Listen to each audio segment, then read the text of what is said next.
Salut à toi, j'espère que tu vas bien. Comme d'habitude, on t'emmène à la découverte d'une super initiative d'un agriculteur de Vendée. Comme tu le sais, la semaine dernière, c'était la journée nationale de l'agriculture et on se devait de s'y rendre. Alors avec Estelle, on a pris la route et on est parti avec notre van pour découvrir cette fameuse journée. Alors si la chaîne te plaît, n'hésite pas à t'abonner et bienvenue dans Farming Together. Aujourd'hui, avec Estelle, on a le plaisir de vous emmener à la Journée nationale de l'agriculture. On va t'emmener avec nous pour rencontrer la personne qui accueille cet événement. C'est François Arnoux qui croit en l'avenir de l'agriculture. On va aller échanger avec lui et je te laisse me suivre.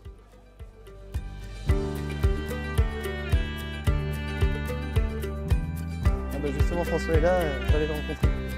D'ailleurs, j'ai oublié de vous dire, restez jusqu'à la fin puisqu'on a organisé un petit concours avec Estelle pour gagner la même veste que nous. Donc, restez jusqu'à la fin de cet épisode. Bonjour François. Salut, ça va bien? Bien et toi? Ça va. Là François, on est sur votre exploitation, si j'ai bien compris. Avant de faire le tour du site et de découvrir les différents exposants et cette journée nationale de l'agriculture, est-ce que tu peux nous expliquer un peu ton activité en tant qu'exploitant agricole? Donc je suis en ferme céréalière, donc production céréalière, où on a 11 cultures, donc c'est quand même important. On a vraiment de la diversification et on a aussi une grosse activité production de semences, donc en tournesol et en maïs. On a tenu aussi à montrer notre contribution environnementale et puis on a aussi une partie irriguée. Sur cette partie irriguée, grâce au stockage de l'eau, grâce à la réserve qu'on a pu faire, la réserve de substitution, eh bien on peut irriguer toutes ces productions et grâce à ces productions à valeur ajoutée, eh bien on a 2 salariés et 90 saisonniers l'été.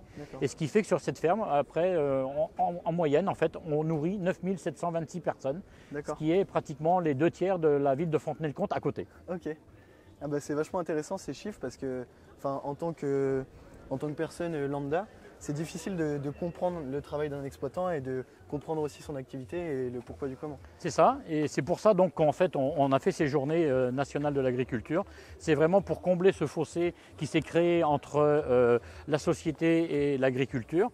Donc eh bien, on est vraiment très content aujourd'hui de communiquer, aujourd'hui avec les agriculteurs et puis demain, donc samedi, avec le grand public où là on aura toute la pédagogie pour montrer comment le matériel aujourd'hui est utilisé, tout ce qui est aussi agronomie au niveau connaissance de sol et tout ça à chaque fois c'est au niveau connecté, on montre vraiment comment on travaille. Mais alors en parlant de connecté, là tu m'évoques différentes technologies, tout ça. J'ai vu que tu avais une page Facebook AgriDemain, que tu faisais partie d'une page Facebook AgriDemain. Pourquoi avoir adhéré ce réseau? Eh bien AgriDemain, c'est une association qui s'est créée déjà il y a quelques années maintenant, mais qui est encore jeune. Et il y a 300-350 agriculteurs qui aujourd'hui communiquent positivement, parce qu'en fait on est parti du principe qu'on était les mieux placés pour parler de notre métier. Beaucoup trop en parlent à notre place et donc eh bien on s'est dit qu'on était quand même les mieux placés. Donc cette association qui donc il y a 300-350 agriculteurs, tous horizons, toute production, communique positivement et donc c'était à l'initiative d'AgriDemain en particulier qui ont été organisées ces journées nationales. Parce qu'en fait, comme tout le monde le sait, comme tu le sais, il n'y a pas eu de journée, il n'y a pas eu de salon cette année. Et on s'est dit que c'était vraiment l'occasion qu'on décentralise en région. Et aujourd'hui, on est content parce qu'en fait, il y a plus de 1000 événements qui vont se passer ce week-end sur le territoire français. Donc pour la première édition des Journées nationales, eh bien, on est super content du résultat. Et c'est construit en fait comme les Journées du patrimoine. Ok. Et donc là, vous attendez combien de personnes sur le salon à peu près? Alors, je pense qu'on peut, aujourd'hui, en agriculteur, donc on a le ciel avec nous parce qu'il fait moins chaud et il a plu cette nuit. Donc en fait on va avoir je pense 300-400 agriculteurs. Et je pense demain, c'est un petit peu l'inconnu demain, mais je pense qu'on peut avoir quand même pas mal de grand public parce qu'on a invité tout l'environnement, tous nos voisins, les communes avoisinantes et eh bien, ils ont répondu favorablement, ce qui montre qu'il y a vraiment une attente en fait pour eux de savoir ce qu'on fait tous les jours. Quand ils nous voient dans les champs, ils disent on a envie d'en savoir plus. Tout à fait, c'était super intéressant cet échange avec toi François. Je vais te laisser parce que j'ai pu voir que tu étais assez demandé. On est occupé, il y a aussi beaucoup d'élus aujourd'hui qui sont là parce qu'eux aussi ils sont demandeurs de savoir ce qu'on fait et c'est vraiment important pour nous de bien les recevoir et de leur expliquer. En tout cas c'est une super initiative, je veux te remercier de m'avoir accueilli, moi je vais en profiter pour faire quelques prises de vue et faire le tour de la journée. Et puis bonne journée François. Super, et merci Arthur d'être venu parce que je suis vraiment très fier et puis très heureux de vous accueillir ici. Merci. Take the world, put it on my wall. Makes you feel big, makes me feel small.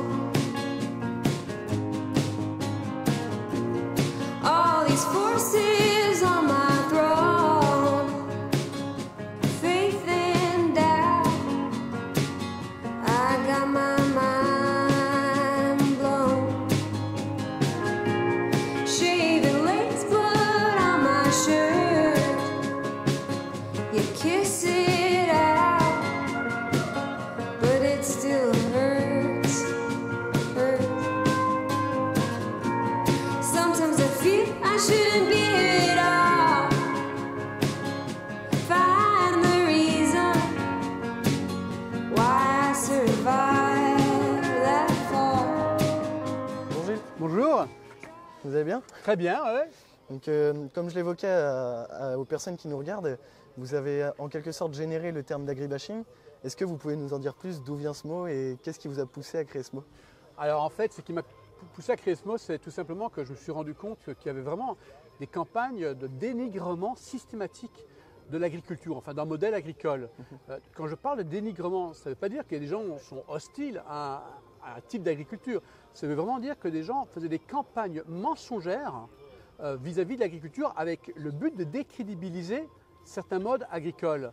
Et notamment, ce qui était problématique, c'était fait par des chaînes de télévision, par des grands médias, avec un message qui était systématiquement le même, toujours, voilà, les agriculteurs sont des pollueurs, ils font mal leur métier, ils utilisent trop de phyto, ils utilisent trop d'eau, etc. Enfin, des thèmes qui finalement renvoyaient une image très négative au monde agricole.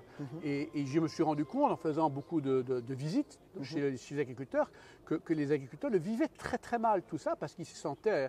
Enfin, ce sont des gens dont la vocation, c'est de nourrir le monde. Et donc, tout à coup, ils étaient accusés d'empoisonner. Et alors, quand on fait ça par ignorance, pourquoi pas? Mais là, j'ai appelé ça agribashing parce que c'était volontaire. C'est-à-dire que même quand vous allez voir les journalistes pour leur dire « mais attendez une minute, ce que vous dites est erroné », ils revenaient sur leurs mensonges. Et c'est là où c'est cette mauvaise foi que j'ai accusé d'être de l'agribashing. Donc ce n'est pas simplement être hostile à un modèle, c'est vraiment de vouloir dénigrer de manière systématique et volontaire un modèle. Tout à fait. Et donc, du coup, l'agribashing, on en entend parler, notamment avec le glyphosate, la question du glyphosate. Et j'ai pu voir que vous avez écrit un livre sur cette question. Est-ce que vous pouvez m'en dire plus? Oui, alors, ce livre, il est sorti il y a 1 an. Depuis, j'ai fait une nouvelle édition du livre que je viens de sortir maintenant, parce que j'avais déjà une petite idée de toute cette histoire, mais là, mon hypothèse de départ s'est avérée être la bonne. Vous voyez, dans le titre, j'ai mis glyphosate, l'impossible débat, intox, mensonge et billet vert. Et en fait, la clé de cette histoire, c'est justement billet vert. Et l'enjeu derrière cette tractation qui est en train d'avoir lieu aujourd'hui a été révélé depuis que j'ai sorti mon livre, c'est 10 milliards de dollars. Alors, le comble du ridicule, c'est que là, il y a quelques jours, on vient d'apprendre que 4 pays, les 4 pays membres de l'Union européenne qui doivent monter le dossier pour la réhomologation du glyphosate, viennent de remettre leur rapport. Donc, pour être clair, c'est la France, c'est la Suède, c'est la Hongrie et les Pays-Bas. Donc, les 4 agences sanitaires de ces 4 pays se sont mis ensemble pour établir un rapport pour savoir est-ce qu'il fallait oui ou non réhomologuer le glyphosate. Ils viennent de sortir ce rapport, qui est un rapport de 11 000 pages, dans lequel ils disent clairement que le glyphosate n'est ni cancérigène, ni génotoxique, qu'il ne pose aucun problème pour la reproduction. Et donc, en fait, ils ouvrent la voie à une réhomologation et ils montrent clairement que derrière toute cette campagne contre le glyphosate, elle est basée sur des mensonges. Elle a fait croire à la population que c'est un produit qui est hyper toxique. Donc, interdire le glyphosate tel que voudrait, tel que s'est engagé la France, c'est une des plus grandes erreurs que la France pourrait commettre. Surtout avec cette question de diminution du carbone dans l'air. Alors ça, c'est un autre aspect, c'est que quand vous regardez et quand on étudie toutes les alternatives qui ont été proposées, là où il y a des alternatives, parce qu'il n'y a pas des alternatives, comme tu le sais très bien, pour toutes les pratiques agricoles. Là où il y a des alternatives, elles sont toutes moins bonnes pour le climat, puisque tout ce qui est proposé, c'est effectivement plus de labour, et le labour, ça émet plus de carbone, ça relâche le CO2 qu'il y a dans la terre. Donc en fait, si on suit les recommandations de la COP 21, qui est de prendre toutes les décisions en fonction du climat, il est évident qu'il faut revenir sur cette interdiction et qu'il faut laisser les agriculteurs continuer à utiliser le glyphosate, y compris là où aujourd'hui on leur propose d'autres alternatives. Tout à fait. En tout cas, merci beaucoup de votre intervention. Merci. Et puis je vais vous souhaiter une bonne journée sur cette journée nationale de l'agriculture. Mais à toi aussi. Très bien. Au revoir. Au revoir. Comme je vous l'ai annoncé au début de cette vidéo, je vous ai organisé un petit concours donc, pour gagner la veste Farming Together. Ce concours, ça va consister à déterminer la différence d'âge entre une trémie frontale et un master de première génération et 2 distributeurs d'engrais aussi de notre marque. Donc pour participer, Il vous suffit juste de vous abonner à la chaîne YouTube, d'aimer aussi la publication qu'on aura faite sur Facebook et d'identifier 2 personnes. Je vous souhaite bonne chance pour le concours et je vous remercie encore d'avoir visionné cet épisode et à la prochaine. Je ne voulais pas indiquer, mais précisez ce chiffre en commentaire à la suite de cette vidéo ou bien en commentaire sur la publication Facebook. Et par la même occasion, je vous souhaite un bon week-end. Raise our kids.